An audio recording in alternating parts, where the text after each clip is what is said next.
नमस्कार। आज हम भारतीय रिजर्व बैंक यानी आरबीआई के कुछ हालिया एक्शंस पर बात कर रहे हैं। खास तौर पर सहकारी बैंकों पर जो कार्रवाई हुई है। पिछले सिर्फ एक साल में सोचिए 12 सहकारी बैंकों के लाइसेंस रद्द कर दिए गए। ये नंबर तो काफी सोचने पर मजबूर करता है। हमारे पास इस विषय पे एक लेख है, RBI actions, cooperative bank licences and depositor security. आज की इस चर्चा में हम यही समझने की कोशिश करेंगे कि आखिर ये सब हो रहा है और सबसे बड़ा सवाल, लोगों का पैसा मतलब जमाकर्ताओं का पैसा कितना सुरक्षित है।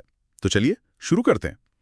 एक साल में 12 बैंकों के लाइसेंस रद्द होना ये कोई छोटी बात तो है नहीं। सबसे नया मामला अभी हाल का कर्नाटक के कारवार अर्बन कोऑपरेटिव बैंक का है। 23 जुलाई से लाइसेंस रद्द। कारण बताया गया कि बैंक जरूरी नियामक शर्तों को पूरा नहीं कर पा रहा था। ये नियामक शर्तें क्या होती हैं, जरा आसानी से समझाएंगी? बिल्कुल, देखिए, नियामक शर्तें का मतलब है वो कम से कम जरूरतें जो आरबीआई तय करता है किसी बैंक को चलाने के लिए। जैसे क्या बैंक के पास अपना खुद का पर्याप्त पैसा है, जिसे हम पूंजी या कैपिटल कहते हैं? क्या उसकी कमाई की संभावना ठीक ठाक है? और सबसे जरूरी, क्या वो अपने देनदारों का मतलब जमाकर्ताओं का पैसा वक्त पर लौटा पाएगा? कारवार बैंक लगता है इन पैमानों पर खरा नहीं उतर रहा था। और जैसा आपने शुरू में कहा, ये सिर्फ कारवार बैंक की बात नहीं लगती। नहीं, बिल्कुल नहीं। वाराणसी के बनारस मर्केंटाइल कोऑपरेटिव बैंक से लेकर लखनऊ के एचसीबीएल कोऑपरेटिव बैंक तक कई नाम है इस लिस्ट में। जी हाँ। तो क्या ये भारत के शहरी सहकारी बैंकिंग सेक्टर में कोई मतलब बड़ी कमजोरी की तरफ इशारा है? कोई पैटर्न दिख रहा है? हाँ, ये एक ट्रेंड या पैटर्न की तरफ तो इशारा करता है। ऐसा लगता है कि ये दिक्कतें सिर्फ कुछ अलग थलग बैंकों की नहीं है। शायद सहकारी बैंकिंग के पूरे सिस्टम में ही कुछ ढांचागत मतलब प्रणालीगत कमजोरियां हैं। प्रणालीगत कमजोरियां? हाँ, प्रणालीगत कमजोरियों का मतलब होता है ऐसी दिक्कतें जो सिर्फ एक बैंक तक सीमित ना रहे बल्कि सिस्टम के एक बड़े हिस्से को प्रभावित कर सकती हैं। और आरबीआई का ये कदम मतलब लाइसेंस रद्द करना दिखाता है कि इन बैंकों को चलाते रहना जमाकर्ताओं के हित में नहीं था, उनके लिए खतरनाक हो सकता था। और फिर वो न्यू इंडिया कोऑपरेटिव बैंक वाला मामला भी है।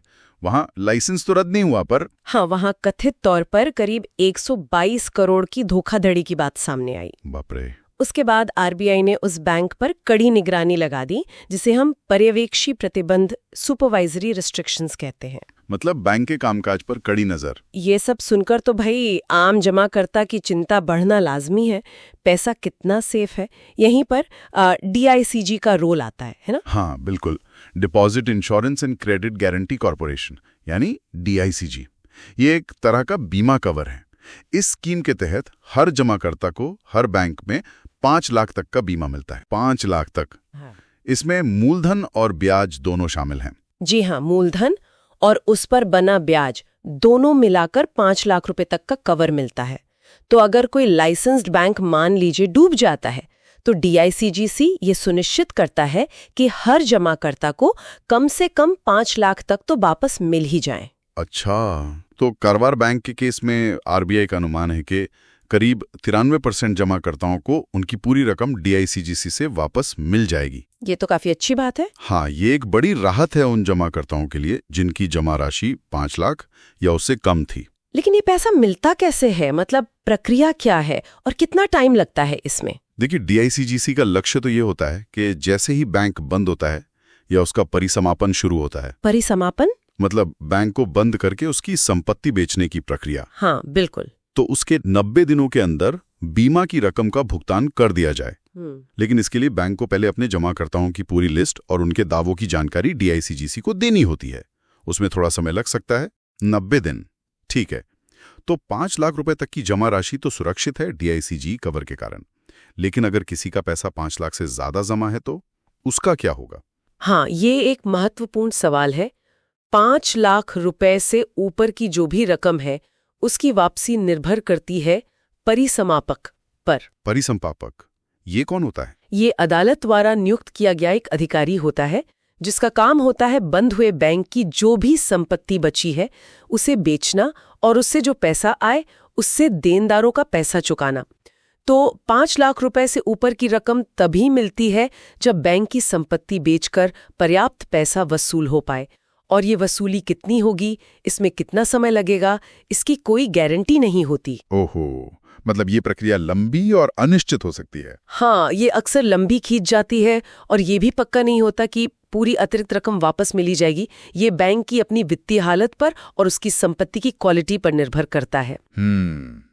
तो कुल मिलाकर जो तस्वीर उभर रही है वो ये है कि आरबीआई अब सहकारी बैंकों को लेकर ज्यादा सतर्क हो गया है। हाँ, सख्ती बढ़ गई है। और नियमों का पालन ना करने वालों पर कार्रवाई हो रही है।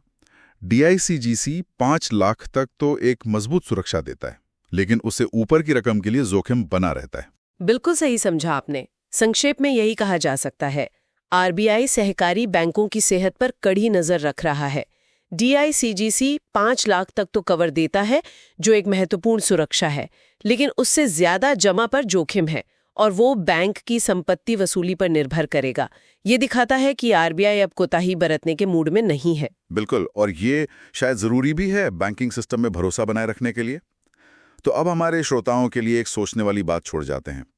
आरबीआई की इन कार्रवाइयों और डीआईसीजीसी के 5 लाख रुपए की सीमा को देखते हुए किसी व्यक्ति को अपना बैंक चुनते समय किन बातों पर ध्यान देना चाहिए, खासकर जब सहकारी बैंकों की बात आती हैं, जो अक्सर समुदाय से जुड़े होते हैं, तो उनके सामुदायिक जुड़ाव के फायदे और दूसरी तरफ इन हालिया घटनाओं से जो स्थिरता की चिंताएं सामने आई हैं, उनके बीच सही संतुलन कैसे बनाया जाए, इस पर जरूर सोचिएगा।